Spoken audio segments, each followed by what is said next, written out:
So YouTube, welcome back to the channel. It's the boy Crumb, you know what I'm saying? We're here to see the fall off of Bobbi.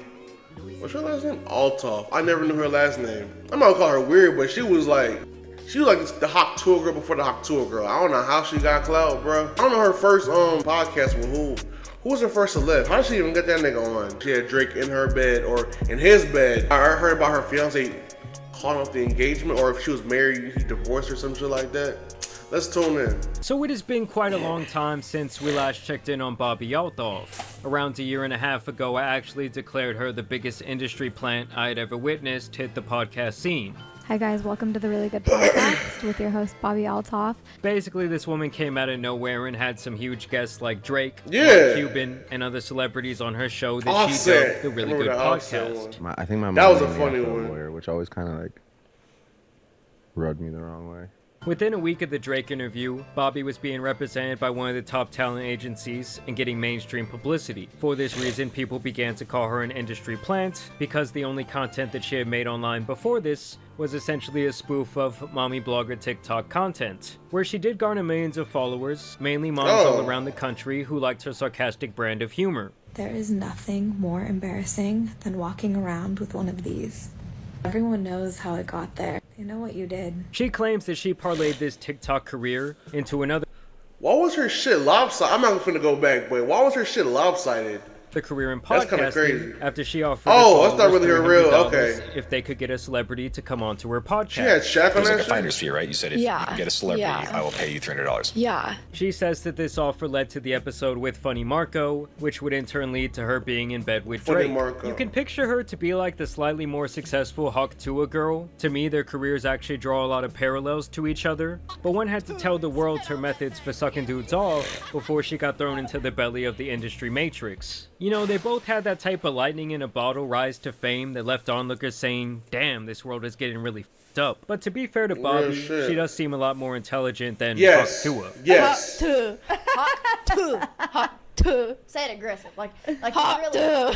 Whatever happened to that chick, by the way? Anywho, I'm gonna go to bed, and I'll see you guys Never heard tomorrow. from her again. I guess she's still asleep. And with Bobbi having such an astronomical rise to fame in such a short period of time, and the fact that most people felt like she was directly biting her entire deadpan comedic style from Funny Marco himself, she started to get a lot of ridicule online. I don't think it helped that she missed her son's birthday party to be there in bed with Drake that day. You know? I flew all the way there You did. I really do appreciate on my daughter's that. first birthday.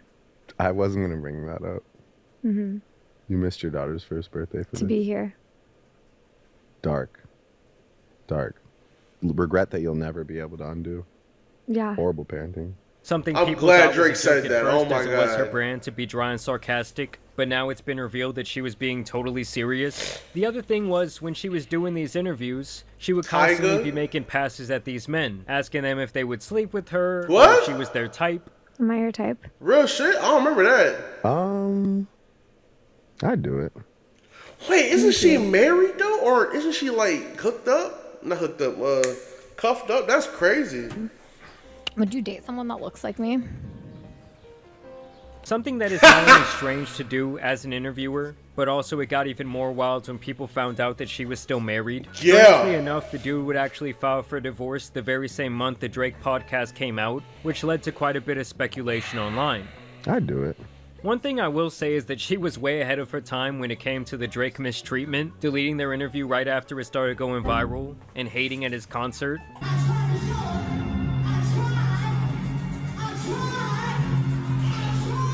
But after a while, the sarcastic, too cool to care bit really got old. Yeah. And she even got put in her place by Offset. who let her know that she wasn't all that. You wanted to be on my podcast. Why you keep saying that cap ass shit, man?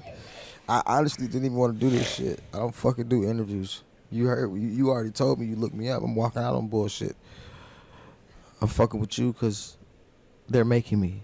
As a matter of fact, he cooked the hell out of her. You need a little bit of seasoning. You ain't got no seasoning, man. You like a plain piece of chicken just on the thing. You pull it off and then you serve the dish. You need some motherfucking seasoning, man. You can leave now. This is my hotel. I paid for this motherfucker. You can leave now. And then she changed up her whole look, and she went on a show with Keke Palmer, and right there she got accused of being an industry plant right to her face. I know. You're not an industry plant, right? I am, but... You do feel kind of planty. We do have the same manager, so is this I know, isn't that planted? crazy? Feels a bit planty. This is definitely planty. You got here in 5 minutes. It took me 20 years. Hey, it has been a minute. What I think industry plan is, it's like somebody that has been that is tied to someone else in the industry and uses those connections to capitalize, and they have zero talent. I'm not an anythinger. I don't have any talents. And then people started to say that she was trying to manufacture moments. She had Ryan Garcia chasing her. I ain't gonna lie, that one was funny. I don't even know that girl named the artist. She talking about you're a musician, right? And she was like, baby, I don't do magic. Anyways, back to it. And then that people started funny. to say that she was trying to manufacture moments. She had Ryan Garcia chasing her around the room like they were on the playground. What the hell? Damn, bro. Look at how she's She would running. later tweet out that they had this intimate situation after that was reported, and she continued with this reputation that she was kind of being bounced around the industry. Oh, I remember that. You got some close-ups? I like to read people's messages, not get room tours. Let me read your messages. No. I don't like I'll let you read one message if you let me read one message. I delete all of my messages. Liar. Are you cleaning? I Huh? do. You don't? You keep your I messages? delete my messages? Yeah, you keep yours? People that delete their messages are cheaters. I'm not a liar or a cheater. I hate liars. And I feel like relevancy-wise, true, she 'cause kind who of the just fuck- came and went. who's And doing honestly, that? Hawk Tuah kind of took her spot online. Nowadays, Bobbi's channel and TikTok are mainly inactive, and the last couple of podcasts only garnered a small percentage of what she was averaging only a year ago. And I actually put myself through absolute agony by watching over an hour of Bobbi being interviewed by Forbes and Wired magazine. Bobbi Altof, the Deadpan podcast host America can't get enough of. Wow, a whopping 10K views. America just can't get enough. Obviously, her publicist got her this opportunity, as a lot of celebrities and online talent alike do this type of thing, so they can still try and seem relevant to their sponsors and other people kind of pouring money into their careers. And before we get into all the out-of-touch things she said during these interviews, I did want to tell you guys about today's video sponsor. Now, in these interviews, I actually did learn a lot about Bobbi for the good and the bad, and after listening to her, her come-up story actually doesn't sound that outrageous to me. For a few years before, I was on TikTok, just doing brand deals, posting.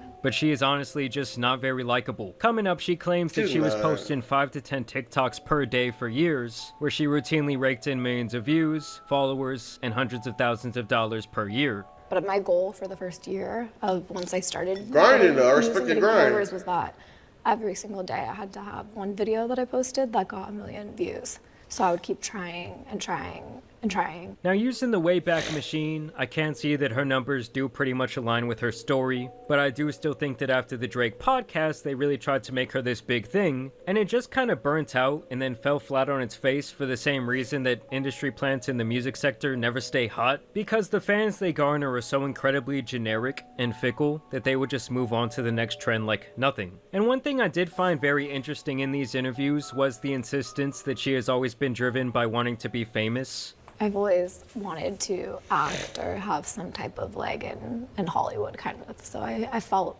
my family always says, but if anybody in our family was gonna end up where I ended up, it would be me, because I was the most driven towards that. And even more by wanting to be rich. How'd you become an influencer? Her voice is so annoying. I don't like her voice. Just wanting to make money. She even says that the only reason she did podcasting and TikTok in the first place was because she saw how much money other people made doing it and got motivated. Mentally decided that she made like at least $300 a year. That's how I was on YouTube. I ain't gonna lie. So that's why I'm grinding, nigga. What? Niggas make bread. And I was like, if I got my little trade going right now, so that shit don't work out. For Hey, I got someone who loves fall back money on. so much, she seems incredibly lazy about her job. Multiple times she brags about the fact that she goes into her podcast doing little to zero research on her guest that day. And what is your interviewing technique? just no research, show up, and ask questions. I was researching how he interviews people, and I was like, oh God, this is a lot of work. Let me just go in there and know nothing. A lot of work. It's so much work. And keep in mind, she's doing this in the face of 2 career journalists who do not look very amused. Is the notebook just for show? Because you kind of have it open and then paper on top of it. This is just my method. It's okay. This is my method. I'm a journalist, so I have my method. I was making around like 250 to 300 a year. 1,000. Yeah. From brand deals on TikTok. Wow. And That's 250 is great and all, but it's hard to come up with content with just me every day. $250,000 a year as an annual income is great and all. Yeah, it is great. That's fantastic. You're making $300,000 per year. That's great and all. Oh, see, shit like that, people like that have no type of like, that sounds so entitled for me. I ain't gonna lie. That just sounds so entitled in my opinion. About 2% of employed people in the United States make about $300K or more per year. However, the percentage of people who make this amount varies by state. 2% of all Americans? That's crazy. Sound like a minimum wage job at Sonic, which I don't think is a winning strategy for gaining public favor. To me, above all else, it really just seems like there's really no passion in anything Bobbi does. Yeah, and it's all exactly. strictly for She the don't show money or the emotion. clout, which in some fields can definitely work, but not in the entertainment industry. I hope that I go from D-list to A-list. That's my goal in 10 years. From D-list to A-list. Yes. It's so She weird still seeing her insists smile over and too. over, though, that she would be fine going back to a job at Jersey Mike's. At the end of the day, if I had to go back and work at Jersey Mike's again to support myself, I'll make your sandwich for you. Yeah, I'm calling absolute bullshit on Yeah. that. Okay? She wasn't even cool with 300,000. And during these interviews, both of the interviewers indirectly question her rise to fame and make allusions to the idea that someone in the background pulls a lot of strings for her. What do you think is your appeal? Why do you think you became a thing? I'm not sure. I don't know. At least you're being real. Because you're not funny. Why are you looking at me like that? Well, early on, I was like, is that a joke? Like, what is an industry plant? You guys, and I would just play into it because I was like, there's no way people actually think that. But then I realized, like, what people actually think that. I did my reading, they actually think they really do. And I think that it makes sense. Like, from an outside looking in perspective, I can see why they would think that. Basically, it seems like nobody's Look at her buying her face, story, bro. and at one point she even cries over the hate that she receives online. Sometimes it's just constructive criticism. It can be a little mean, but yeah, it doesn't bother me too much. Other than that, when it comes to Bobbi, there were these pictures of men carrying her out of the club. Someone put together that she was allegedly dating this NFL player based on one of her posts, and then she got totally embarrassed when this dude did not want to claim her like that, denying the allegations on Twitter after they caught his ass in 4K. I mean, truly, there's nothing much worse than when you think you were in a full-blown relationship with someone, and it turns out they were hiding your ass the whole time or really don't want anything to do with you like that publicly. And so now she's been on TikTok crying. Just like hard to imagine finding someone who is You had someone, but truly you good for you. what the It's hard to fuck? imagine there's a world where there's like someone who's actually meant for you. I mean, talk about a turn of events. She was online talking about it's time for her hoe phase. So what you doing for these 2 years? You gonna be a hoe? I have to do a hoe. Yeah. Maybe I will. I don't know. You said you married young and you have your 2 kids already and you're divorced. Isn't that what divorced people do after that? Just sleep around and have fun. And now she's recording herself tearing up on camera. And I got lonely. Met a guy around Thanksgiving. And I think things moved really fast. I don't know. I thought it was fucking fate. Clearly it wasn't. It was really sweet. It raised the bar for me, which sometimes sucks because then it's like, fuck. I didn't want the bar to be raised at all. Dating is just hard, you guys. Like, I'm here to tell you right now. We don't care. Let me tell you, we don't care. I don't know, I always just think it's an interesting case study to see how quickly these individuals fall out of favor with the public. For her and the Hawk Tuah girl, it was like trying to live in a house with no foundation, like that bitch is up on stilts. All it really takes is a little adversity to knock that shit down. And listen guys, I truly think Drake owes this chick a room in his compound. Like if he had not laid up with her in bed and put her on the map, this all likely would have never happened. Maybe Kendrick wouldn't even have dissed his ass, maybe he was at home on his laptop and this is what sent him over the edge. He really did tell me that Drake was not like him. In all seriousness though, Bobbi seems alright, but as far as her maintaining a career online, I just don't really see the longevity here, given her motivations are all wrapped up in clout, material possessions, and greed. Not to even mention the fact that it seems like she couldn't really give a damn about her podcast or producing it in a better way. But I want to know what you guys think about this latest Bobbi Altof update down below. Well, she got what she wanted. She got her little clout or whatever, and Niggas wasn't fucking with the kind of content you were making, and your personality is so fucking bland. Like, womp womp. You can get big as you want, but people not gonna like you. You're not gonna continue being as big as you are. Like, you got to the point that you were famous. People knew your name, Bobbi. Okay, I knew your name, Bobbi. I don't know. You gotta either like adapt to what's trending or stay consistent. Like, I bet if you just keep doing the same TikToks on TikTok, you've been popular, still popular right now. Like, you can do your little content on YouTube or whatever and have, I don't know, because that podcast was a good idea, but your personality is just so shit. You probably just stayed on TikTok. You should have stayed on TikTok. I don't know. No, I didn't even know she was popular on TikTok. She had millions of followers. That's good for her. That's really good for her. All I knew was her on that podcast. That's all on TikTok. I never watched the full podcast. Like, I know Offset was flaming her ass. I remember she was in the bed with Drake. I remember the Annalise video when she was standing next to Annalise smiling hard as fuck. I was like, yeah. That nigga hit that shit.